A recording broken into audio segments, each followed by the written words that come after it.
नमस्कार दोस्तों, आप लोगों का मेरे चैनल पे स्वागत है। मेरा नाम अर्पित कुमार इलाहाबादिया है। तो मैं आज आप लोगों को अपने चैनल देसी स्मार्ट एकेडमी पे स्वागत करता हूं। तो जैसा हम लोग फिलॉसफी की मैं आप लोगों को हम लोग चीज़ें पढ़ रहे थे, तो आज उसी को मैंने पिछले वाले लेक्चर में आप लोगों को फिलॉसफी क्यों ज़रूरी है, उसकी इम्पोर्टेंस क्या है, और अब ब्रांचेज फिजिक्स फिलॉसफी की कौन कौन सी हैं, उन पे हमने चर्चा करी थी। मैंने आपको रियलिटी के बारे में बताया था। तो आज उसी कड़ी में जो हम चीज़ों को अपने आसपास देखते हैं और हम ये अंदाज लगाने का प्रयास करते हैं, तो आज हम जो ये ज्ञान जिसको आप नॉलेज बोलते हैं, तो क्या ये नॉलेज एक्चुअली में है भी या सिर्फ आपका बिलीफ है, या इस नॉलेज को किस तरीके से समझा जाए, कैसे जाना जाए। तो जो हम जानते हैं वो वैसे ही जानते हैं या कुछ और इसके पीछे का लॉजिक है, या जो आप जिसको नॉलेज कह रहे हैं वो सिर्फ आपके खोपड़िया का एक भ्रम है। तो आज उसी को हम चीज़ें समझेंगे, लेकिन उससे पहले हम ये ज़रूर जानने का प्रयास करेंगे कि आप नॉलेज किसको मानते हैं। जिसको आप ज्ञान कहते हैं वो ज्ञान है क्या, और ये ज्ञान आया कहाँ से, कैसे इस ज्ञान को वेरीफाई करें कि ये जो ज्ञान आप ले रहे हैं ये एक्चुअली में ज्ञान है भी, या सिर्फ आपके सेंसेस उस चीज़ को मान बैठे हैं, बिलीव कर लिए हैं। तो इसी सारी चीज़ों के बारे में मैं आज आप लोगों को बात करूंगा। और जो ये ज्ञान का पूरा साम्राज्य है, या ज्ञान की पूरी जो साइकोलॉजी है, ज्ञान का पूरा जो एक प्रकार से हम कह सकते हैं यूनिवर्स है, इसी को हम फिलॉसफी की भाषा में इपिस्टिमोलॉजी बोलते हैं। तो मैं आज आप लोगों को ये इपिस्टिमोलॉजी को दियाती और रंगबाज चीज़ों के साथ समझने का प्रयास करेंगे। आज मैं आपको इसको बिल्कुल भौकाली तरीके से बताऊंगा। तो जो लोग चैनल पे नए हैं वो चैनल देसी स्मार्ट एकेडमी यूट्यूब चैनल को लाइक सब्सक्राइब कर लें। तो आज मैं आप लोगों को बेहतरीन तरीके से समझते हैं। अब जैसे हमको कुछ चीज़ें पता नहीं होती, लेकिन हमें बिलीफ लगा के, अपनी आइडिया और लॉजिक लगा के नॉलेज तक पहुंचते हैं, या नॉलेज हमको कहीं जो नॉलेज के कुछ तरीके होते हैं, अलग अलग फिलोसफर ने क्या कुछ बताया है, उन्हीं सब चीज़ों पे बारे में बात करेंगे। फिर इस पे हम अपना एक कंक्लूजन लगाएंगे कि क्या ये चीज़ें सही हैं, या सिर्फ आपका बिलीफ है, या कुछ और चीज़ें हैं जिसको आप अब तक सिर्फ नॉलेज मान के बैठे हैं। तो अगर देखा जाए कि जब आप खेती करते हुए किसी को देखते हैं और पता चलता है कि आसमान में बादल आ गए, तो अब जैसे ही आसमान में बादल आ गए, हमारे जो न्यूरॉन्स हैं, जो हमारे खोपड़ी की जो सोच है, वो तुरंत हमको इशारा करने लगती है, हमको एंटीसिपेशन हो जाता है कि बारिश होने वाली, क्योंकि हमने जिंदगी भर यही पढ़ा है कि बारिश जैसे ही बादल आ जाएंगे मतलब वो बारिश का संकेत दे देंगे। पर बारिश होगी या नहीं होगी ये तो तुम्हारे बिलीफ के ऊपर डिपेंड करता है, पर वो सच नहीं होता है। नॉलेज तभी तक सच माना जाता है जब आप उस पर बिलीव करना शुरू कर दें, वो सच हो।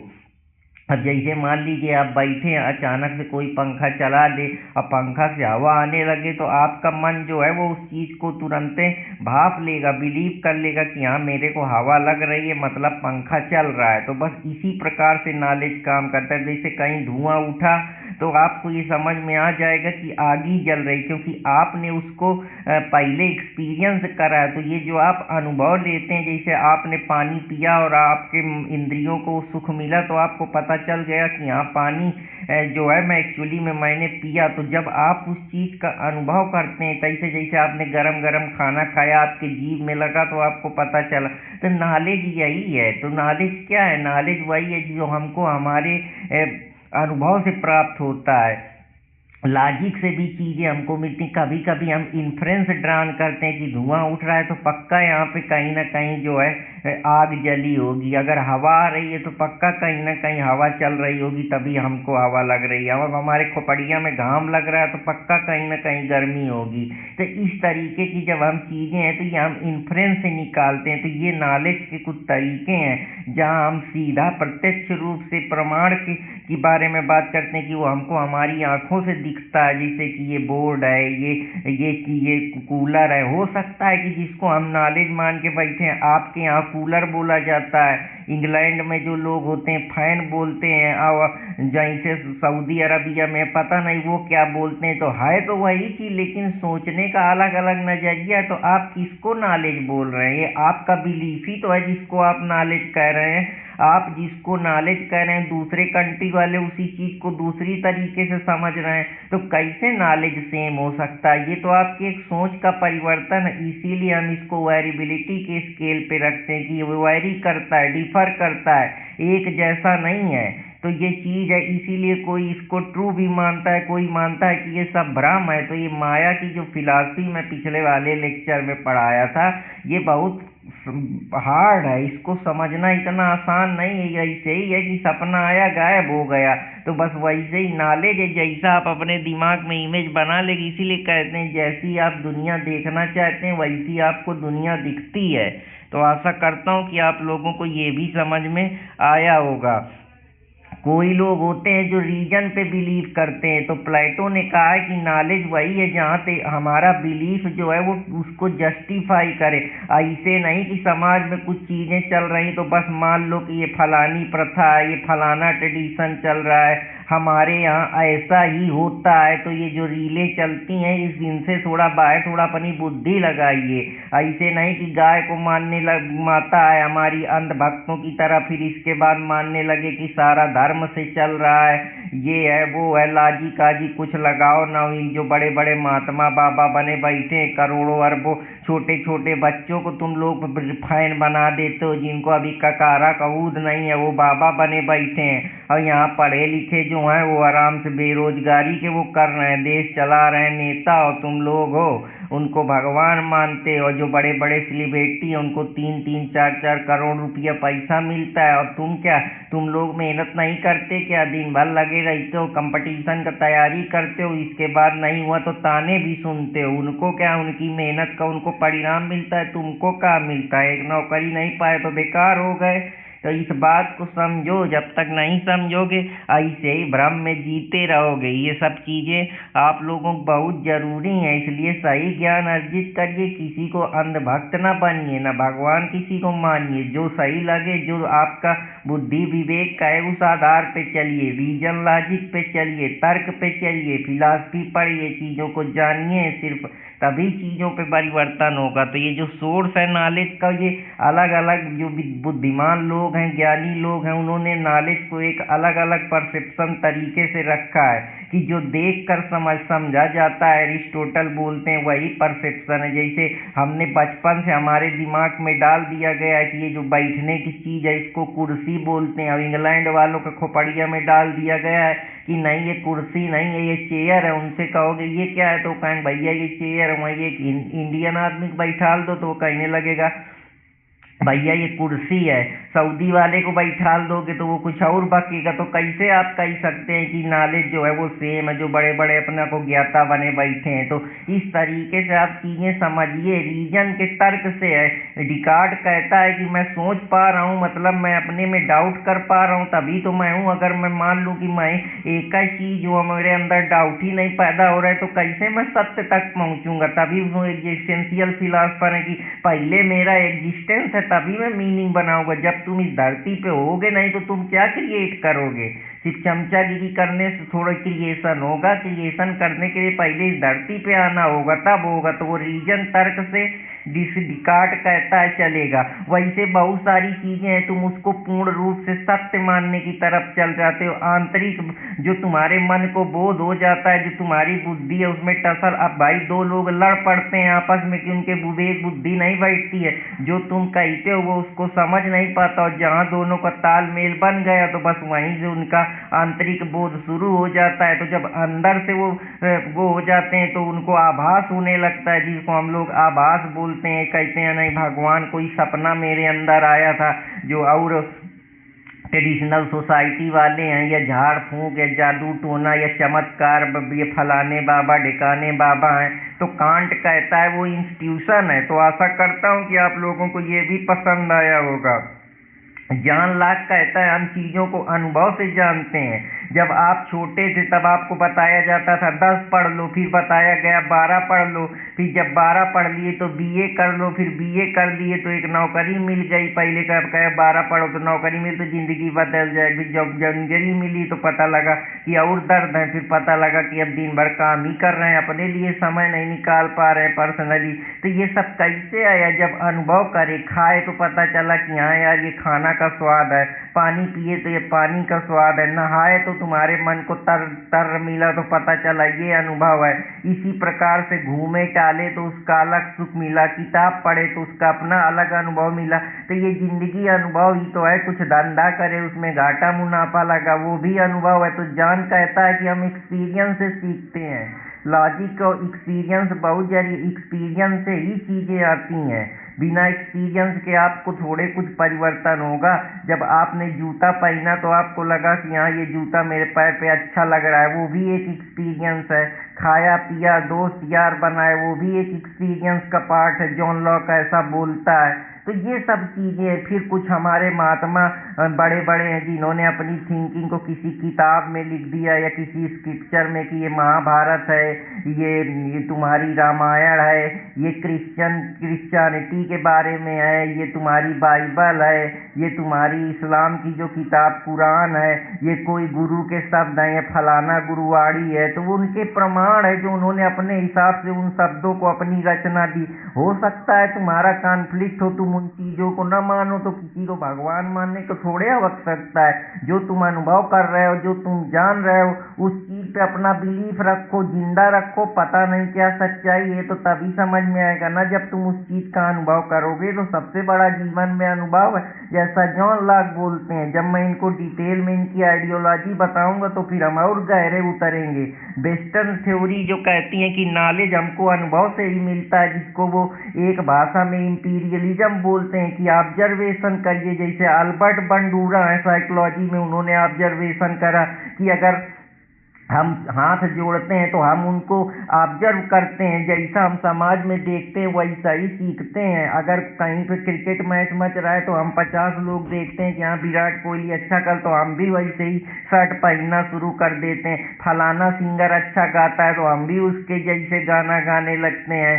जो सैयारा मूवी आई वो देख के लोगों के दिमाग में, तो ये ऑब्जर्वेशन पे बेस्ड है। इसी को अल्बर्ट बंडूरा जो बोलता है कि ये मॉडलिंग की फिलॉसफी है। इसी प्रकार से जो है टॉडसन की फिलॉसफी की बच्चे जो सिनेमा में देखते हैं, जो ऑब्जर्व करते हैं, उसको अपने जीवन में उतारते हैं। तो इस प्रकार से आप चीज़ों को समझ सकते हैं कि नॉलेज हमको अनुभव से मिलता है। जब हम वो अनुभव करते हैं तो हमारे अंदर चीज़ें ऑब्जर्वेशन और लॉजिक पैदा करती हैं, जैसा लॉक और ह्यूम का मानना है। रेशनलिज्म मतलब है कि नॉलेज जब हम उसमें तर्क करते हैं, एक कह देगा गरीबी सही है, दूसरा कह देगा नहीं गरीबी सही नहीं है, फिर दोनों आपस में उस चीज़ को उस पे सवाल जवाब करेंगे, काउंटर अटैक करेंगे, तभी जाके ऐसे हीगल की जो थ्योरी है कि पहले थेसिस होता है फिर एंटीथेसिस होता है, पहले उसका कुछ वो वाद होता है, फिर उसका विपक्ष में उसका काउंटर अटैक होता है, पहले कोई इवेंट होता है फिर उसका काउंटर इवेंट होता है, फिर इसके बाद उसमें कोई नया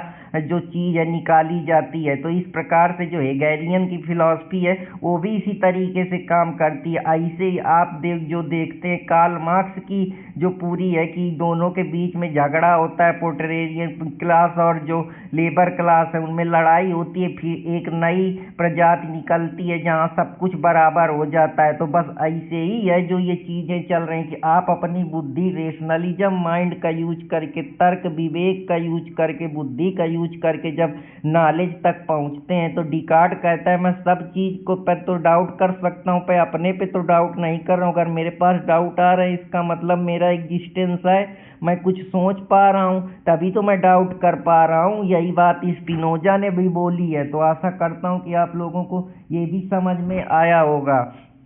अब इंडियन व्यू में प्रमाण शास्त्र और इन सब चीज़ों के बारे में भी बात करने का प्रयास करता हूँ। भारतीय दर्शन में जो है इसी को हम वेस्टर्न में समझे कि इंपीरियलिज्म होता है, रेशनलिज्म होता है। अब भारतीय दर्शन में जो ज्ञान का पूरा साम्राज्य है, ज्ञान की जो पूरी थिंकिंग है, इसी को इपिस्टिमोलॉजी बोलते हैं। ये बताता है कि ज्ञान प्राप्त कैसे किया जाए। अकोप तो नहीं पढ़े हैं, कहाँ से ज्ञान आएगा? जो अपनी आंखों से देखेंगे उससे समझेंगे, जो दूसरे लोग बताएंगे उनसे कुछ इन्फ्रेंस ड्रन करेंगे, या कुछ हम देखेंगे कि हाँ यार ये बोर्ड है, इसमें बहुत पहले से लोग सब इसको बोर्ड बोल रहे हैं, इसमें लिखते हैं, तो अनुमान लगाते हैं कि ये बोर्ड है। हवा मिलती है तो ये अनुमान लगाते हैं कि ये पंखा है जिस पे सोते हैं, तो रोज सोते हैं, लोगों से देखते हैं तो ऑब्जर्वेशन करते हैं तो अनुमान लगाते हैं कि ये खटोली है। ऐसे ही है, जब कंपैरिजन करके देखते हैं कि ये फ़ोन है, फिर एक दूसरा फ़ोन है, इसका फीचर है कि इसमें ज़्यादा चीज़ें हैं, इसका कैमरा क्वालिटी अच्छा है, उसका कैमरा क्वालिटी अच्छा नहीं, से आदमी का कंपैरिजन करते हैं कि ये पतला है, ये दुबला है, इसके हाथ मोटे हैं, इसका नाक अगली तरीके का बना है, इसके बाल घुंघराले हैं, मेरे बाल घुंघराले नहीं है। तो कंपैरिजन से तभी तो ज्ञान पैदा होता है। ऐसे बोल के बताया जाता है वर्बली कि हाँ किताबों में लिखा है कि ये राम है, ये श्याम है, ये मंदिर है, ये मस्जिद है, तभी तो हम जानते हैं। नहीं, जब पैदा हुए थे तो कुछ जानते थे क्या?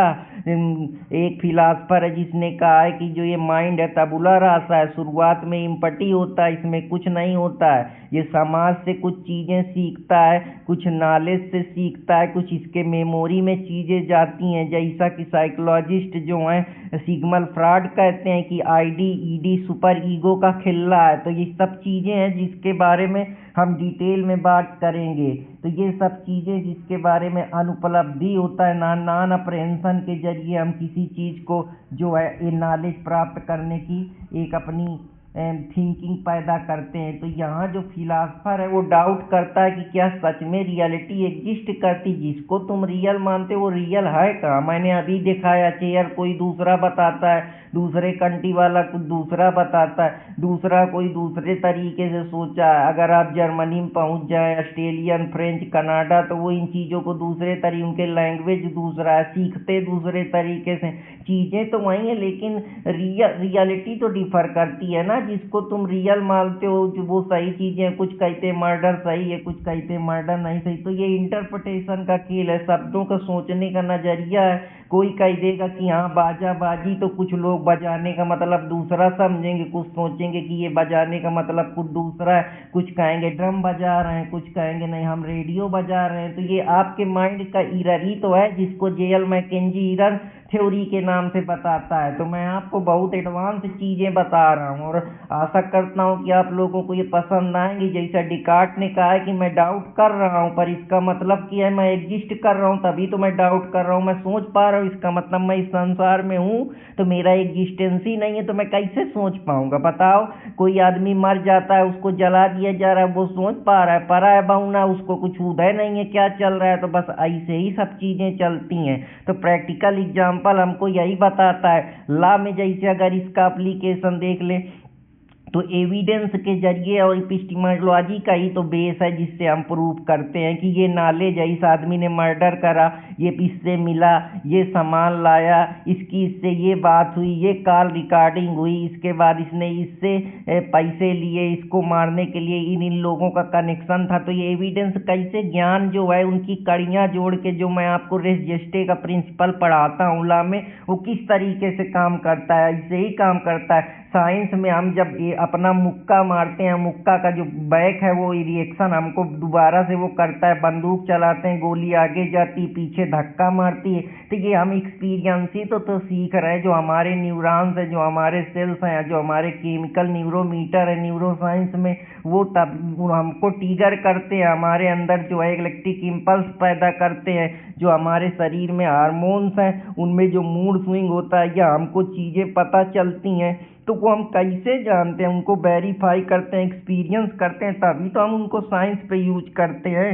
जैसे बर्नौली का प्रिंसिपल है, जहाज कैसे चलता है, इस प्रकार से जो पास्कल की थ्योरी है वो अपना बताती है। हाइड्रोलिक जो का प्रिंसिपल है वो कैसे काम करता है। तो जब लोगों ने एक्सपीरियंस करा तभी तो पता चला कि ये अब ये जो चीज़ें हैं, जैसे प्रेशर बेल्ट है तो प्रेशर का खेल है, तो हवा ऊपर नीचे कैसे हो रही है, हल्की हो रही तो ऊपर कैसे उठ रही है, भारी हो रही तो प्रेशर बेल्ट पेटियों पे कैसे डिफरेंस हो रहा है, कैसे साइक्लोन एंटी साइक्लोन बन रहा है। तो ये सारी चीज़ें हैं। तो इसको आप इस प्रकार से एक्सपेरिमेंट से ही तो समझे।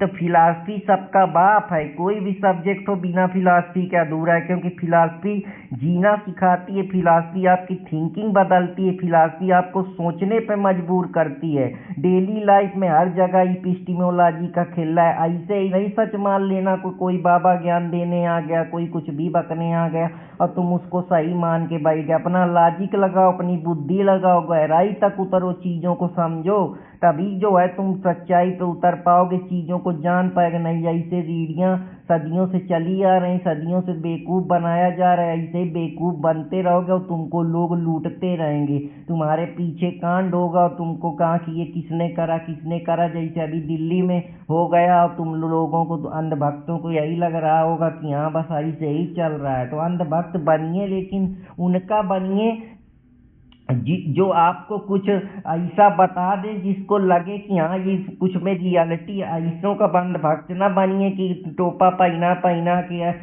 नीके चीके लोगों को पहना पहना के अपना सिस्टम बना दिया और तुम लोग हो कि बस उनको भगवान मान के बैठे हो। नहीं, ऐसे ही तुम लोग पीसोगे जैसे जो बड़े बड़े माफिया होते हैं, मनी पावर, मसल पावर, और ये आजकल जो gun culture, education mafia, film mafia, sport mafia, इनका बस क्या है, डंडा झंडा पकड़ा देंगे, पीछे तुम जाओगे, मारे तुम जाओगे, ये आराम से पीछे पीछे जो है अपना खिल्ला सजाते रहेंगे और तुम हाँ हमारे बड़े भैया, हमारे छोटे भैया, हमारे फलाने चाचा, हमारे ढिकाने चाचा विधायक। और फिर जब टाइम आएगा तो पीछे तुम जाओगे, पुलिस तुमको बधेगी, होगा कुछ नहीं। तो बस ऐसे ही समझ लीजिए कि चीज़ों को जानिए और सही चीज़ के पीछे भागिए। बहुत किसी चीज़ को ये ना मान लीजिए कि यही मिल जाएगा तो यही दुनिया का सत्य है। जब तक नहीं मिलता तब तक लगता है, क्योंकि तुम्हारा कभी उस चीज़ पे इंटरेस्ट नहीं था, वो तुमको इस वजह से बड़ी लगती क्योंकि वो अभी तुम्हारे पास है नहीं। जब हो जाती है तब, जब हमारे पास मोबाइल नहीं था तो हमको मोबाइल बहुत बड़ा लगता था, आज मोबाइल है तो उसको इतना भाव नहीं देते हो, तो उसको चम भी नहीं करते हो, कहाँ पड़ा है। जब जरूरत होती तब फिक्र होती है। तो बस ऐसे ही है, 4 दिन गाड़ी को पोंछ लोगे, नई नई BMW अभी पास नहीं है, तो जब हो जाएगी 4 दिन पोंछोगे, इसके बाद कहाँ चाबी पड़ी है, कहाँ तुम पड़े हो, फिर कोई नई चीज़ का ख्याल आ जाएगा कि अब मैं BMW से कोई और बढ़िया चीज़ें लाऊं। तो बस ये ऐसे ही है, मन कभी शांत नहीं होगा। इसको शांत करने का एक ही तरीका है, समझ, और सब समझ डेवलप हो जाएगी तो चीज़ें हल्की हो जाएंगी, आपका दिमाग है जो बदल जाएगा, और जब दिमाग बदलेगा तभी परिवर्तन संभव होगा। नहीं बस ऐसे ही भीड़ चाल चलते रहिए और कुछ नहीं होना है। तो फिर मिलूंगा कोई नए टॉपिक के साथ, तब तक हंसते रहें, मुस्कुराते रहें और अपने दोस्त अर्पित कुमार इलाहाबादिया के देसी स्मार्ट फिलॉसफी एकेडमी को लाइक सब्सक्राइब करते रहे। जय हिंद दोस्तों, जय भारत।